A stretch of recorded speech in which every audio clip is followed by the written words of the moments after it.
नमस्कार दोस्तों, स्वागत है आपका fear night horror story channel पर। यहाँ आपको मिलेंगी डरावनी कहानियाँ और सच्ची घटनाओं पर आधारित किस्से जो आपके रोंगटे खड़े कर देंगे। हर कहानी आपको डर और रोमांच की एक नई दुनिया में ले जाएगी।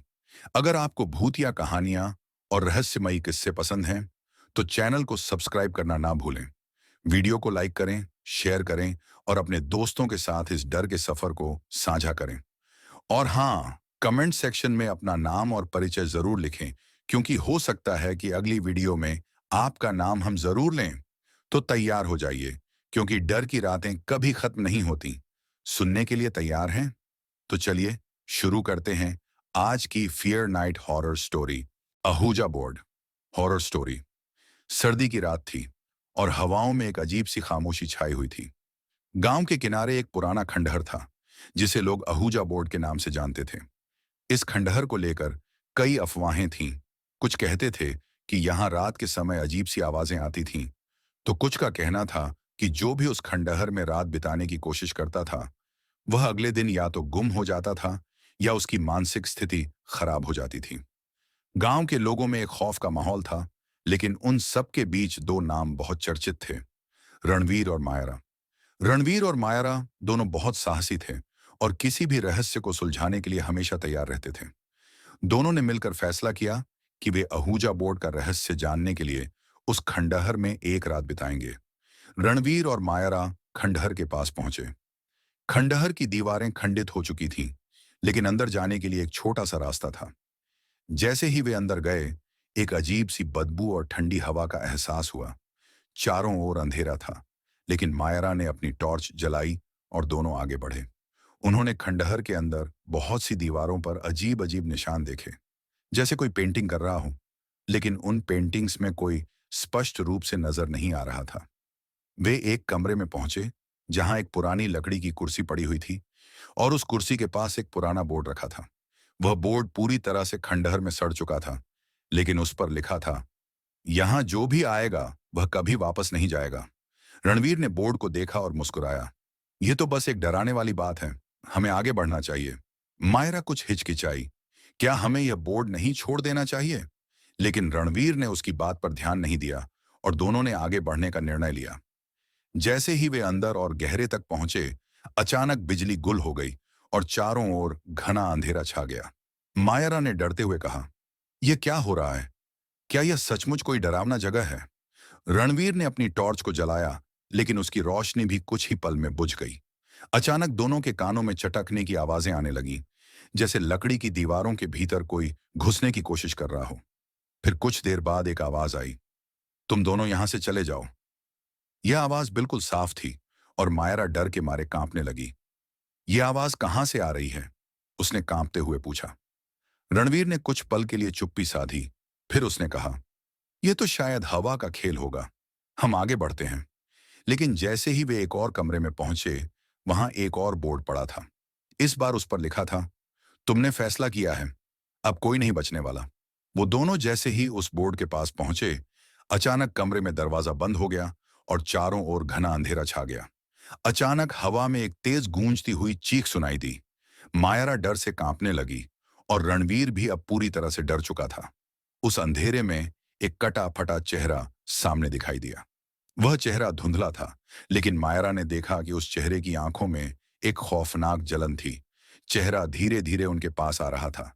रणवीर ने किसी तरह अपनी टॉर्च को फिर से जलाया और वह चेहरा गायब हो गया। यह क्या था? मायरा ने जोर से कहा। मुझे नहीं पता, लेकिन हमें जल्दी से बाहर निकलना होगा, रणवीर ने कहा।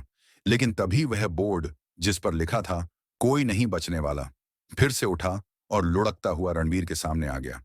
मायरा और रणवीर अब पूरी तरह से बेकाबू हो चुके थे। उनकी सांसें तेज हो गईं और दिल की धड़कनें लगातार तेज होती जा रही थीं। दोनों ने देखा कि कमरे में एक अजीब सी रोशनी झपकी हुई थी। फिर उस रोशनी से एक अजीब सी धुआं उठने लगा और कमरे में एक विचित्र गंध भर गई। रणवीर और मायरा दोनों पूरी तरह से निःशब्द थे।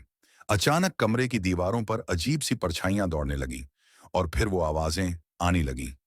तुम दोनों को छोड़ेंगे नहीं? सहमे हुए रणवीर ने आखिरी बार कोशिश की। कृपया हमें जाने दो। तभी उस धुआंधार प्रकाश के बीच एक खौफनाक आकृति प्रकट हुई। वो किसी राक्षस की तरह दिख रही थी। उसके हाथों में खून सना हुआ था और उसके चेहरे पर एक क्रूर मुस्कान थी। वह आकृति धीरे धीरे उनके पास आई और बोली, तुम दोनों की जान का खेल अब खत्म होने वाला है। रणवीर और मायरा खंडहर में पहुंचने के बाद एक खौफनाक हादसे का सामना कर चुके थे। जैसे ही उन्होंने उस अजीब सी रोशनी और राक्षसी आकृति का सामना किया, उनका दिल डर से भर गया था। लेकिन डर के बावजूद वे न भागे, न रुके। वे जानते थे कि अब जब वे आहूजा बोर्ड के रहस्य में गहरे उतर चुके थे, तो वापसी का रास्ता अब आसान नहीं था। क्या तुम ठीक हो? मायरा ने डरते हुए रणवीर से पूछा। रणवीर ने कांपते हुए कहा, हमारे पास अब कोई और रास्ता नहीं है। हमें इस रहस्य का सामना करना होगा। वे दोनों धीरे धीरे उस खौफनाक आकृति से बचते हुए खंडहर की ओर अंदर गए। अचानक एक अजीब सी ध्वनि सुनाई दी। ये किसी घड़ी के टिक टिक की आवाज थी, लेकिन घड़ी कहीं दिखाई नहीं दी। हर एक कदम के साथ वो आवाज तेज होती गई। मायरा ने अपनी आंखों से घड़ी को ढूंढने की कोशिश की, लेकिन कमरे में कोई घड़ी नहीं थी। वह आवाज अब उनके कानों में चुभने लगी थी, जैसे वह घड़ी उनका पीछा कर रही हो। यह आवाज क्या है? मायरा ने कांपते हुए पूछा। सामने देखो, रणवीर ने कहा, और दोनों की नजरें उस दीवार पर पड़ी, जिस पर अजीब से निशान बने हुए थे। दीवार के एक हिस्से में घड़ी का एक चित्र था और उसके ठीक नीचे लिखा था, हर टिक टिक के साथ तुम और करीब आ रहे हो मौत से। मायरा और रणवीर की सांसें रुक गईं। दोनों ने उस घड़ी के चित्र को देखा और फिर एक बार और सुनने की कोशिश की। उस घड़ी की आवाज अब और तेज हो चुकी थी, जैसे वह किसी खौफनाक घटना की ओर इशारा कर रही हो। अचानक घड़ी की आवाज एक सुसाइडल झंकार की तरह गूंज उठी। फिर कुछ पल के लिए सब कुछ शांत हो गया। लेकिन तभी दीवार से एक कटा फटा हाथ बाहर निकला। उस हाथ में कोई वस्तु थी जो किसी तरह से बाहर की ओर बढ़ रही थी। रणवीर और मायरा दोनों डर से कांपने लगे, लेकिन उनका जिज्ञासा उन्हें खींचता रहा। क्या तुम देख रहे हो? मायरा ने फुसफुसाया। हम यहां से बाहर निकलने का कोई रास्ता खोजें? रणवीर ने घबराहट के साथ कहा। वे दोनों उस हाथ की तरफ बढ़े और जैसे ही उन्होंने उस हाथ को पकड़ा, दीवार की सतह पर एक अजीब सी झंझनाहट महसूस हुई। फिर अचानक दीवार की पूरी परत उखड़ने लगी और वह हाथ पूरी तरह से बाहर आ गया। वह हाथ किसी इंसान का नहीं, बल्कि किसी अजीब और खौफनाक प्राणी का था। उसके नाखून लंबे और खुरदरे थे और उसकी त्वचा सड़ी गली और कटी फटी हुई थी। उस हाथ के ऊपर कुछ अजीब से प्रतीक उकेरे हुए थे, जो अभी भी धीमी आवाज में गूंज रहे थे। क्या यह वही है? मायरा ने डरते हुए पूछा, जो हमसे बात कर रहा था? हमें अब यहां से बाहर निकलना होगा, रणवीर ने कहा और दोनों पीछे मुड़े। लेकिन जैसे ही उन्होंने वापस जाने की कोशिश की, खंडहर के दरवाजे ने अपने आप बंद हो गए। अब वे दोनों उस खंडहर के अंदर पूरी तरह से बंद थे। एक अजीब सी शांति छा गई थी, जैसे समय थम चुका हो। फिर अचानक पूरे कमरे में हलचल मच गई। दीवारों से खरोंचने की आवाजें आने लगीं। एक अजीब सी धुंध कमरे में फैलने लगी और उसके बीच में एक आकृति उभरने लगी। वे आकृति धीरे धीरे स्पष्ट होने लगी। यह एक मानव आकृति थी, लेकिन उसके शरीर में जंग लगे हुए लोहे के हिस्से जुड़ी हुई थी, जैसे वह किसी पुराने यंत्र का हिस्सा हो। उसका चेहरा पूरी तरह से कटा फटा था और उसके गालों में गहरे गड्ढे थे। उसकी आंखों में आग सी जल रही थी और वह धीरे धीरे रणवीर और मायरा की तरफ बढ़ने लगी। क्या यह वही है? मायरा ने कांपते हुए पूछा। क्या यह वही प्राणी है जो हमें डराने के लिए आया था? रणवीर ने गहरी सांस ली और कहा, हमेशा याद रखना, जब तक हम इस खंडहर में हैं, यह प्राणी हमारे पीछे है। वे दोनों भय से कांपते हुए उस आकृति से दूर भागने लगे, लेकिन वह आकृति उनका पीछा करती रही और हर पल महसूस होता जैसे वह उनके अंदर तक घुस जाने की कोशिश कर रही हो। जैसे जैसे वे भागते गए, खंडहर का माहौल और भी खौफनाक होता गया। अचानक एक और चमत्कारिक घटना घटी।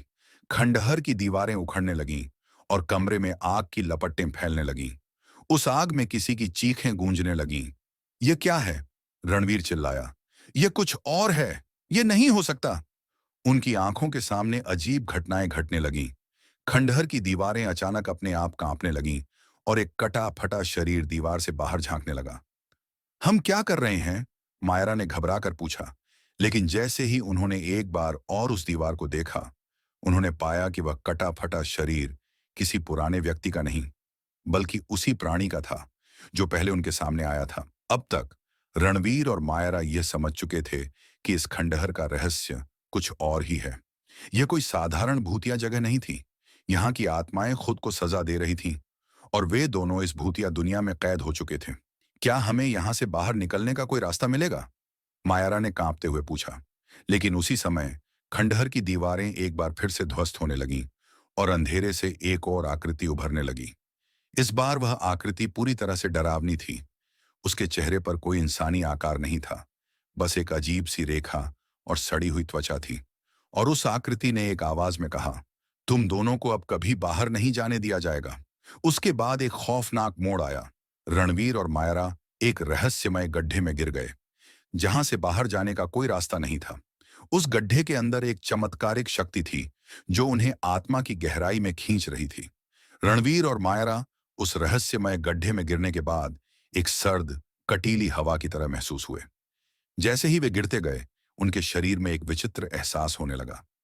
एक गहरी और ठंडी चुप्पी थी, लेकिन उनका दिल बुरी तरह धड़क रहा था। हर पल ऐसा महसूस हो रहा था जैसे उनका शरीर कहीं खो जाएगा। जब वे आखिरकार गहरे अंधेरे में पहुंचे, तो चारों ओर एक ठंडी सी बर्फीली हवा फैलने लगी। अचानक एक चीखती हुई आवाज गूंजी, जो एक अजीब सी धुंध में डूबी हुई थी। तुम दोनों को कभी बाहर जाने का मौका नहीं मिलेगा। वह आवाज गूंजती रही। रणवीर ने डरते हुए कहा, यह क्या है? ये आवाजें कहां से आ रही हैं?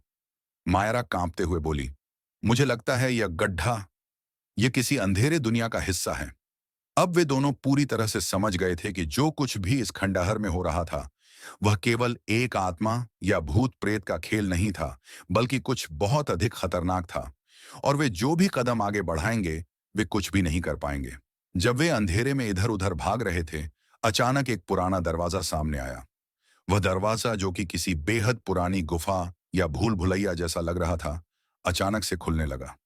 वह दरवाजा जैसे ही खुला, एक ऐसी गहरी और भयानक आवाज बाहर आई कि रणवीर और मायरा के रोंगटे खड़े हो गए। यह दरवाजा हमें कहीं और ले जाएगा। क्या तुम तैयार हो? मायरा ने डरते हुए कहा। रणवीर ने घबराकर जवाब दिया, अब हमारे पास कोई दूसरा रास्ता नहीं है। हमें यही दरवाजा खोलना होगा। वे दोनों उस दरवाजे से अंदर गए और जैसे ही उन्होंने अंदर कदम रखा, अचानक दरवाजा अपने आप बंद हो गया। सामने एक बहुत बड़ा हॉल था, जिसकी दीवारों पर पुराने और खौफनाक चित्र बने हुए थे। कुछ चित्रों में खून से सने चेहरे थे, तो कुछ चित्रों में टूटे हुए शरीर दिखाए गए थे। उन चित्रों में ऐसा महसूस हो रहा था कि जैसे वे खुद जिंदा हों और किसी आत्मा द्वारा बनाए गए हों। हॉल के बीचों बीच एक प्राचीन किताब पड़ी हुई थी। किताब का आवरण बेहद सड़ा हुआ था और उसके पन्ने बिल्कुल नष्ट हो चुके थे। लेकिन किताब के अंदर कुछ अजीब तरीके से लिखा हुआ था, जैसे कोई चेतावनी हो। जिसने इस किताब को खोला, उसने अपनी आत्मा को बेच दिया। यह पंक्ति किताब के पहले पन्ने पर लिखी हुई थी। रणवीर ने किताब को हाथ में लिया और पढ़ने लगा। जैसे ही उसने पन्ना पलटा, एक चमत्कारी रोशनी उसके सामने फैल गई और किताब से एक खौफनाक अंधेरा निकला। यह अंधेरा धीरे धीरे रणवीर और मायरा को अपने घेरे में लेने लगा। यह क्या हो रहा है? मायरा चिल्लाई। फिर अचानक उस अंधेरे में से एक आकृति प्रकट हुई। यह आकृति एक काले रंग की, खून से सनी हुई आत्मा की थी, जिसका चेहरा पूरी तरह से सड़ा हुआ था। उसकी आंखों में जलती हुई आग थी और वह धीरे धीरे उनकी तरफ बढ़ने लगी। तुम दोनों मेरी दुनिया में हो, तुम्हें बचने का कोई रास्ता नहीं है। उस आकृति की आवाज एक गहरे गड्ढे से आती हुई लग रही थी। वे दोनों इस खौफनाक आत्मा से बचने के लिए दौड़ने लगे, लेकिन वह आत्मा उनके पीछे थी। जैसे जैसे वे दौड़ते गए, उनके चारों ओर एक अजीब सी घेराबंदी होने लगी। दीवारों से खून बहने लगा और दीवारें किसी राक्षस की तरह चीखने लगीं। तुम दोनों को अब कोई नहीं बचा सकता। वह आवाज और तेज हो गई और अचानक पूरे हॉल में एक तेज जलती हुई लपटें फैल गईं। रणवीर और मायरा ने झपटते हुए एक रास्ता खोजा, लेकिन उन्होंने देखा कि वह आत्मा उनके चारों ओर से घेर चुकी थी। जैसे ही वे एक कमरे में पहुंचे, कमरे की दीवारें भी अचानक गिरने लगीं। हम अब क्या करें? मायरा चिल्लाई। यहां से कोई नहीं निकल सकता, रणवीर ने डरते हुए कहा। लेकिन तभी अचानक कमरे की छत पर एक चमकदार रोशनी उभरने लगी। वे दोनों चौंक कर उस रोशनी को देखने लगे। यह कोई साधारण रोशनी नहीं थी, बल्कि यह एक दिव्य शक्ति की प्रतीक लग रही थी। क्या यह हमारे बचने का रास्ता है? मायरा ने हैरान होकर पूछा। रणवीर ने कहा, शायद यह वही रास्ता हो जो हमें बाहर निकाले। दोनों ने उस चमकदार रोशनी की ओर कदम बढ़ाए। जैसे ही उन्होंने रोशनी को छुआ, पूरी दुनिया बदलने लगी। उन्हें ऐसा लगा जैसे वे किसी दूसरे समय और जगह में पहुंच गए हों। अब वे एक अजीब से शहर में थे, जहां सब कुछ शांत था, लेकिन एक खौफनाक सन्नाटा था। फिर उन्होंने देखा, सामने एक विशाल मंदिर था, जो पूरी तरह से खंडहर में तब्दील हो चुका था। उसके अंदर से एक भयानक ध्वनि आ रही थी। वह मंदिर खुला हुआ था और अंदर एक खौफनाक मंजर था। मंदिर के अंदर की हवा ठंडी थी और वहां से एक ऐसी गंध आ रही थी जो बिल्कुल भी इंसानी नहीं थी। अचानक मंदिर की दीवारों से आवाजें आने लगीं। उन आवाजों में एक तरह की डरावनी बड़बड़ाहट थी। तुम दोनों अब कभी बाहर नहीं जा सकते, वह आवाज गूंजने लगी। रणवीर और मायरा ने देखा कि मंदिर में एक विशाल धुआं फैलने लगा। धुआं इतना घना था कि उन्होंने कुछ भी नहीं देखा। उसी समय मंदिर से एक विशाल छाया प्रकट हुई। यह छाया किसी राक्षस की तरह थी, जिसका चेहरा बिल्कुल सड़ा हुआ था और उसके शरीर में लोहे के हथियार जुड़े हुए थे। तुम दोनों अब मेरी गिरफ्त में हो, अब कोई बच नहीं सकता, उस राक्षसी आवाज में कहा गया। रणवीर और मायरा के लिए यह अंतिम पल था, लेकिन जैसे ही राक्षस उनके करीब पहुंचने वाला था, एक चमत्कार हुआ। अचानक मंदिर की दीवारें ध्वस्त हो गईं और एक तेज रोशनी की लहर उनके चारों ओर फैलने लगी। यह क्या हो रहा है? रणवीर ने चिल्लाया। रोशनी के अंदर वे दोनों अपने शरीर में अजीब सी ऊर्जा महसूस करने लगे। जैसे ही वे रोशनी से बाहर निकलने लगे, मंदिर का भयानक राक्षस उनका पीछा करता हुआ चिल्लाया, लेकिन वह रोशनी उसे अंदर खींचने लगी और वह अदृश्य हो गया। यह कहानी अब एक ऐसे चमत्कारी मोड़ पर पहुंच चुकी थी, जहां रणवीर और मायरा को यह समझने की जरूरत थी कि उन्होंने जिस यात्रा की शुरुआत की थी, वह एक जीवित नरक में समाप्त हो चुकी थी। और वे दोनों अब एक ऐसी दुनिया में थे, जहां कोई नहीं जानता कि जीवन और मृत्यु का अंतर क्या है। क्या वे कभी वापस अपने घर लौट पाएंगे, या यह खंडहर और उसकी आत्माएं उन्हें हमेशा के लिए अपनी गिरफ्त में ले लेंगी? रणवीर और मायरा, जो अब तक एक दूसरे से दूर नहीं हो पा रहे थे, अब इस खौफनाक यात्रा के अंतिम मोड़ पर पहुंच चुके थे। वे उस विशाल मंदिर के खंडहरों से बाहर निकले थे, जहां से वे एक चमत्कारी रोशनी की लहर में फंसे हुए थे। लेकिन अब यह लहर भी धुंध में बदल चुकी थी और उनके चारों ओर गहरे अंधेरे का साम्राज्य फैलने लगा था। उन्होंने एक बार फिर से उस खंडहर के अंधेरे को महसूस किया, जिसमें वे खुद को फंसा हुआ पाते थे। यह अब उनका अंतिम संघर्ष था। यह उस खौफनाक जगह से बाहर निकलने का उनका आखिरी प्रयास था। रणवीर, क्या तुम सच में मानते हो कि हम इससे बाहर निकल सकते हैं? मायरा ने डरते हुए पूछा। उसकी आवाज में हल्की सी कांप थी। रणवीर, जो खुद में उलझा हुआ था, बामुश्किल बोला, हमें इसका सामना करना ही होगा मायरा। हम अब तक जितनी दूर आ चुके हैं, अब हमें इस खौफनाक रहस्य का अंत करना होगा। जैसे ही उन्होंने एक कदम और बढ़ाया, अचानक खंडहर के भीतर से एक गहरी, खौफनाक आवाज सुनाई दी। तुम दोनों का रास्ता अब खत्म हो चुका है। वह आवाज किसी पुराने राक्षस की जैसी लग रही थी। मायरा के चेहरे पर डर और असमर्थता का मिश्रण था। रणवीर ने हाथ बढ़ाया और मायरा को पकड़ लिया। फिर वे दोनों एक बड़े खंडहर की दिशा में बढ़ने लगे, जो एक अंधेरे गुफा की तरह दिखता था। लेकिन जैसे ही वे गुफा के करीब पहुंचे, उन्होंने देखा कि गुफा में एक अजीब सी लहर थी, जैसे कोई शक्तिशाली ऊर्जा बह रही हो। यह लहर न सिर्फ उन्हें, बल्कि हर उस वस्तु को खींच रही थी जो उसके संपर्क में आ रही थी। जैसे जैसे वे गुफा में प्रवेश करते गए, उन्हें एहसास हुआ कि यह जगह बिल्कुल वैसी नहीं थी जैसी उन्हें पहले दिखी थी। गुफा की दीवारों पर खून से सनी हुई हड्डियां बिखरी हुई थीं और दीवारों पर अजीब से निशान बने हुए थे। उन निशानों से एक खौफनाक ऊर्जा महसूस हो रही थी। क्या यह वही जगह है जहां से हम निकले थे? मायरा ने पूछा। उसकी आवाज में घबराहट थी। रणवीर ने सिर झुकाया और गहरे श्वास के साथ कहा, मुझे लगता है हम अब इस जगह के सबसे खतरनाक हिस्से में हैं। वे दोनों धीरे धीरे आगे बढ़ते रहे, लेकिन तभी जैसे ही वे गुफा के अंदर और गहरे गए, गुफा में अजीब सी गूंज सुनाई दी। वह गूंज किसी भूतिया चिल्लाहट की तरह थी, जो मानो किसी पुराने समय की चीखों से निकल रही हो। तुम दोनों को अब कभी बाहर नहीं निकलने दिया जाएगा, वह आवाज लगातार गूंज रही थी। रणवीर और मायरा ने एक दूसरे को देखा। अब वे पूरी तरह से घबराए हुए थे। वे समझ चुके थे कि इस जगह में जो शक्ति थी, वह कोई साधारण भूत या ताकत नहीं थी। ये कोई पुराना शाप था, जो इन खंडहरों और इन आत्माओं को बांध कर रखा हुआ था। वे गुफा में और गहरे चले गए, जब उन्हें अचानक एक काले रंग की पुरानी किताब दिखाई दी। किताब का आवरण बेहद सड़ा गला था और उसके पन्नों पर खून से लिखे गए अजीब से मंत्र थे। रणवीर ने किताब को उठाया और उसे खोला। जैसे ही उसने पहले पन्ने को पलटा, एक तेज चिंगारी उठी और किताब से एक काले धुएं का गुब्बार निकलने लगा। हवा में घुलते हुए उस काले धुएं ने दोनों को पूरी तरह से घेर लिया। ये क्या है? मायरा ने कांपते हुए पूछा। लेकिन अब उनके पास कोई दूसरा रास्ता नहीं था। रणवीर ने किताब के पन्नों को पलटते हुए एक मंत्र पढ़ा, और जैसे ही उसने वह मंत्र उच्चारण किया, पूरे गुफा में गहरी खामोशी छा गई। फिर अचानक गुफा की दीवारों से एक खौफनाक चीख निकलने लगी। दीवारों में से हाथ और पैर बाहर आने लगे, जैसे कोई जीवित प्राणी दीवारों के भीतर कैद हो। अब तक रणवीर और मायरा पूरी तरह से समझ चुके थे कि यह जगह केवल एक गुफा नहीं थी, बल्कि यह आत्माओं का शाप था। यह शाप सदियों से उन लोगों को तंग कर रहा था, जो इस खंडहर में आते थे। यह शाप केवल एक ही उद्देश्य के लिए था, किसी भी व्यक्ति को पूरी तरह से आत्माओं के कब्जे में लाना।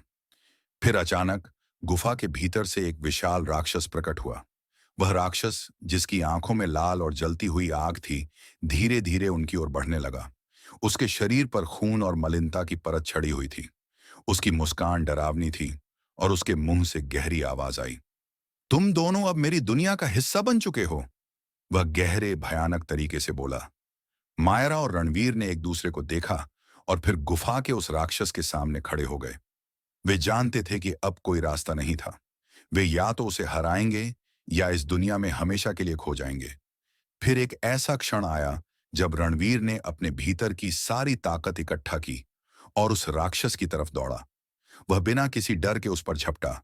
मायरा ने भी अपनी पूरी ताकत के साथ रणवीर का साथ दिया। वे दोनों राक्षस से जूझ रहे थे, लेकिन वह इतना ताकतवर था कि वे दोनों उसके सामने नतमस्तक हो गए। अचानक गुफा के अंदर से एक तेज प्रकाश की लहर उठी, और उस प्रकाश में वे दोनों एक चमत्कारी तरीके से राक्षस से जूझने लगे। फिर जैसे ही राक्षस ने हमला किया, वे दोनों कुछ चमत्कारी तरीके से उसे परास्त करने में सफल रहे। लेकिन जैसे ही राक्षस गिरा, उसकी चीखें पूरी गुफा में गूंजने लगीं और वह अदृश्य हो गया।